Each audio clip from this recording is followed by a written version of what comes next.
1526 में संबल में श्री हरिहर मंदिर को बाबर की औलादों ने तोड़ा। सैकड़ों हिंदू मार दिए गए। सभी 67 तीर्थ हमने पुनर्जीवित कर लिए हैं।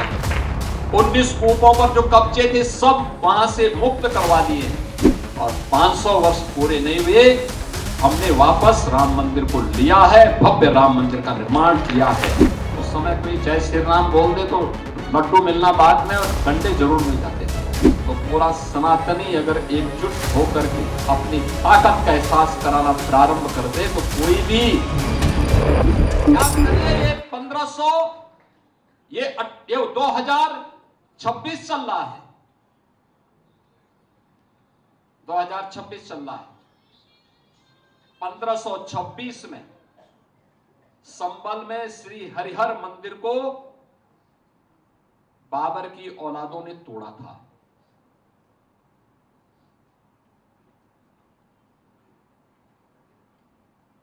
संबल सब कुछ वहां मिट गया था। 67 तीर्थ थे, 19 कूप थे। 1976 और 1978 में दंगे हुए, सैकड़ों हिंदू मार दिए गए। 1995-96 में समाजवादी पार्टी की सरकार में उन सभी दरिंदों के मुकदमे वापस कर दिए गए। मुझे उस परिवार का एक सदस्य मिला। उसने कहा, साहब हमारी प्रॉपर्टी को पूरी तरह लूट लिया गया, हम भाग करके दिल्ली में जान बचा रहे हैं। मैंने कहा कोई कागज है लेके आ जाओ, आपकी प्रॉपर्टी में फिर से आपको कब्जा कराएंगे, चिंता मत करो। आज मुझे इस बात पर गर्व की अनुभूति होती है कि हमने वहां के 84 कोस के लिए अभी पैसा भी दे दिया है, वहां की परिक्रमा करने के लिए पूरा सड़क बन रहा है। मैंने कहा 2 लेन की सड़क बनाओ, जगह जगह सराय बनाओ, जगह जगह धर्मशाला बनाओ, यात्रा प्रारंभ कराओ। सभी 67 तीर्थ हमने पुनर्जीवित कर लिए हैं। 19 कूपों पर जो कब्जे थे सब वहां से मुक्त करवा लिए हैं, वापस ले लिए हैं और उनको हम फिर से कर रहे हैं। याद करिए 1528 में श्री राम जन्मभूमि मंदिर को बाबर की ही सिपा सालार मीर बाकी ने तोड़ा था, ठीक 500 वर्ष पहले। और 500 वर्ष पूरे नहीं हुए हमने वापस राम मंदिर को लिया है, भव्य राम मंदिर का निर्माण किया है। यह भारत का गौरव है और ये तब होता है जब पूज्य संतों का आशीर्वाद होता है, उस प्रकार का नेतृत्व होता है, डबल इंजन की स्पीड होती है, तो ताकत भी इस रूप में हम सबको देखने को मिलती है। अयोध्या में आपने देखा होगा, अयोध्या में 3 घंटे बिजली मिलती थी 2017 के पहले। उस समय कोई जय श्री राम बोल दे तो लड्डू मिलना बाद में और डंडे जरूर मिल जाते थे। संकरी गलियां थी, कब भवन गिर जाए कोई भरोसा नहीं था। आवागमन के साधन भी सीमित थे। आज आप जाइए अयोध्या में, जहां से आप जाएंगे, आप अयोध्या त्रेता युग की याद फिर से स्मरण करा देती है हम सबको। हमने त्रेता युग नहीं देखा है, लेकिन धर्म ग्रंथों में जो सुना है, जो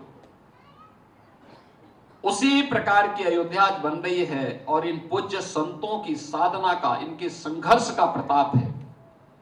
मैंने जो बताया ना कि संत एक मंच पर आए और एक स्वर में बोले, 500 वर्षों का कलंक मिट गया, अयोध्या में राम मंदिर का, भव्य राम मंदिर का निर्माण हो गया। अगर संतों की एकता में इतनी ताकत है तो पूरा सनातनी अगर एकजुट होकर के अपनी ताकत का एहसास कराना प्रारंभ कर दे तो कोई भी विधर्मी और विधर्मी की आड़ में उनके जूठन को खा करके हिंदू विरोधी षड्यंत्र रचने वाले भारत का बाल बांका नहीं कर पाएंगे। यही कहने के लिए आपने यहां पूज्य संत जगत गुरु मुलकदास जी महाराज की इस पावन जयंती कार्यक्रम के अवसर पर आप सबसे विनम्र अपील करने के लिए आया हूं।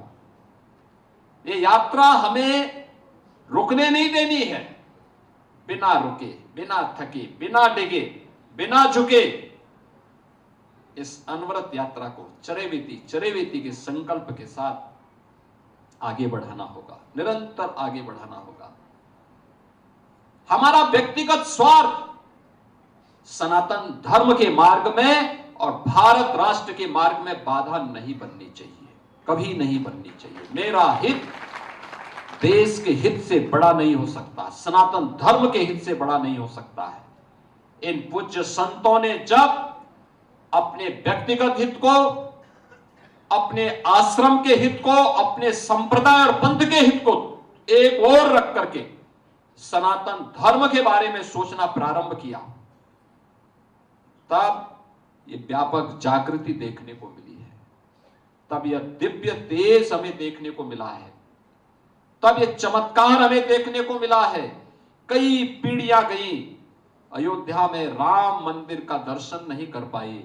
हमारी पीढ़ी सौभाग्यशाली है, हमने अयोध्या में राम मंदिर आंदोलन को भी देखा है, हमने अयोध्या में जन्मभूमि को मुक्त होते हुए भी देखा है, और हम लोग कह सकते हैं कि हमने राम मंदिर के निर्माण को और रामलला की भव्य प्राण प्रतिष्ठा के कार्यक्रम के भी हम सब साक्षी हैं।